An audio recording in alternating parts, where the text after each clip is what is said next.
Sport is the purest form of entertainment. Players competing at a professional level against each other physically provides the basis for passionate support, the creation of role models, and millions of dollars in revenue. This is because sport is clean. It's marketable to all demographics because at its core, it involves no opinion, no contentious ideals, just a physical contest.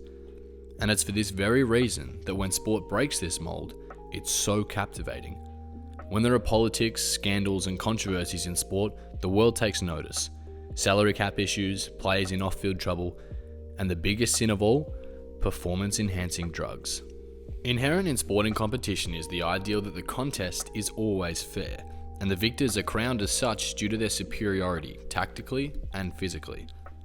All of these attributes that define winning teams and players are earned, worked for in the gym, on the field, or in the rooms.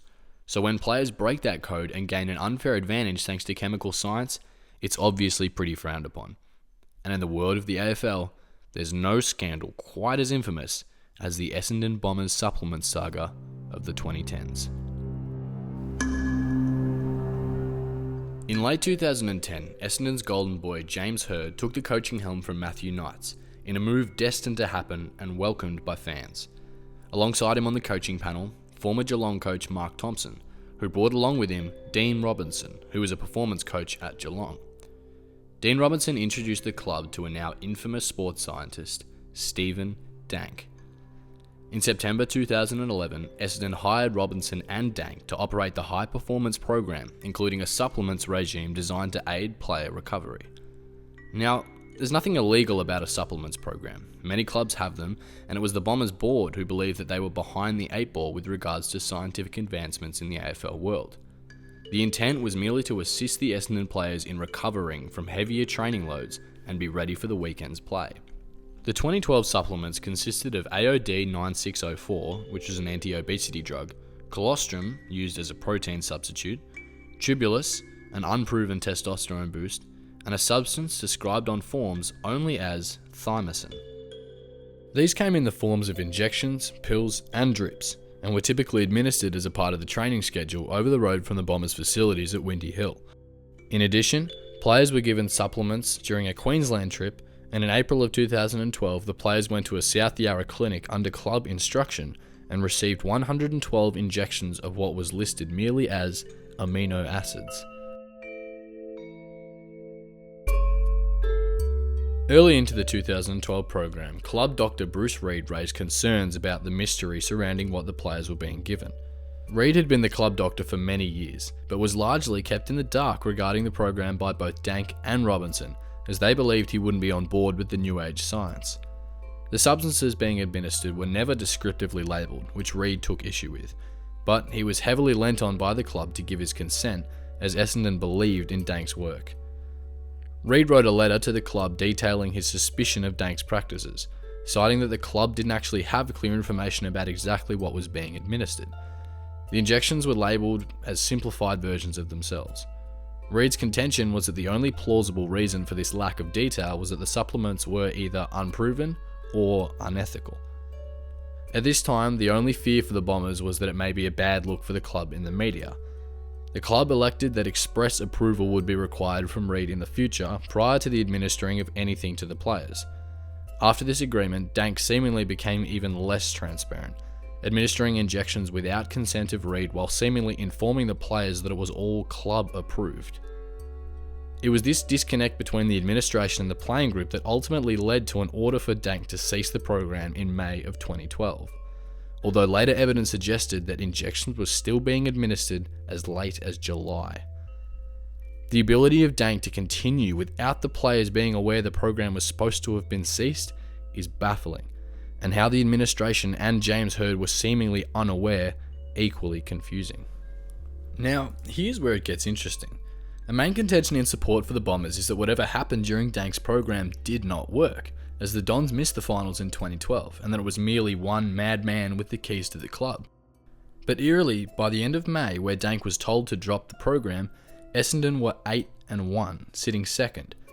By July, when the program supposedly stopped completely, they were 11-4. They finished that year with a record of 11-11, dropping their last 7 games to miss the 8. Compounding with evidence that the program was doing something was the amount of soft tissue injuries the Bombers wore late in the year. Hurley, Hardingham, Hibberd, Howlett, Winderlick and Davey among a smattering of injuries, insinuating that stopping the regime inhibited recovery for players who were used to being assisted by the supplements. Whether Dank's program really was enhancing the Bombers on field is ultimately subjective, but the evidence to make that argument is clearly there.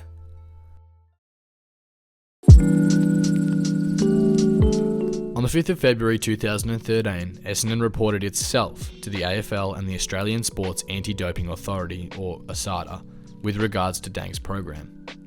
Later, James Hird, in a statement of claim to the Supreme Court, claimed that a phone call had taken place between AFL CEO Andrew Demetriou and Essendon chairman David Evans in February of 2013. In this phone call, it was reported by Hird that Andrew Demetriou stated that the Essendon players had taken performance-enhancing drugs, and that Deputy AFL CEO Gillan McLachlan had urged the Bombers to request an AFL investigation. Now, if you're confused by all this, you're not to be blamed. The reporting of this saga was incredibly loose because the media was given access to some court documents and not others. But all this really means is that there is a speculative theory that the AFL knew about the supplements program as it was occurring, and did nothing. This is all based on James Hird's testimony and James Hird's testimony alone, and the AFL denied preliminary knowledge. But the question is there to be asked whether the AFL were wiser to the situation than they let on, and if so, why? ASADA launched an investigation over the next 16 months and found a surprising amount.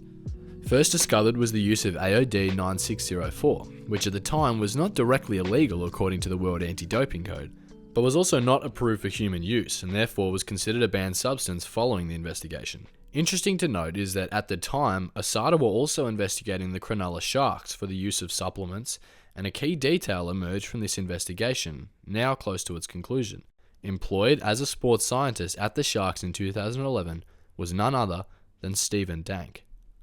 In August 2013, ASADA released its first report. There were no clear findings about whether the supplements being used were banned, but ASADA listed a series of failures on the part of the club that allowed such a contentious program to operate, despite it not being outright illegal. The AFL used this report just 7 months into the investigation to charge the Bombers, a move the club was not ready for. The charges were mostly regarding exposing players to health risks and not regulating Dank's injection activities. Amazingly, the AFL laid out the majority of its penalties to the Bombers here, 7 months into the 16-month investigation. The Bombers copped a $2 million fine, were forced out of the 2013 finals, and was disallowed their draft picks. James Hird was suspended for 12 months, and Mark Thompson was fined $30,000. Dr. Bruce Reid was also charged and suspended, but when Bruce said he was going to take the AFL to the Supreme Court, they dropped all charges, seemingly recognising that Reid was not privy to the extent of Dank's program. At the conclusion of their investigation, it was now ASADA's turn to lay down their findings. So, on the 12th of June 2014, 34 Essendon players received court orders, accused of taking a banned substance. The substance that had been listed on consent forms as thymosin was found to have been thymosin beta-4, a peptide that enhances wound repair, listed explicitly as a banned substance. This little peptide and the discovery of its use was the smoking gun. ASADA did not conclude that the players were aware, but that the club was. Despite this, ASADA issued the mandatory 2-year suspension, rubbing virtually the entire Essendon playing list out for the following seasons.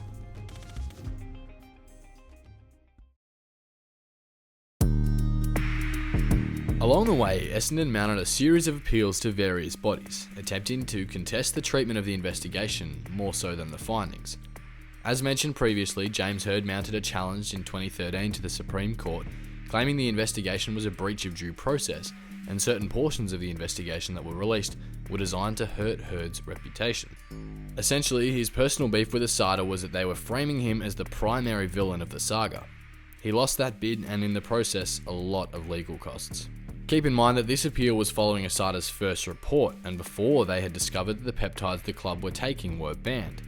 This suggested an element of deflective guilt on Hird's part very early on, although whether he knew what the players were taking is still up for debate.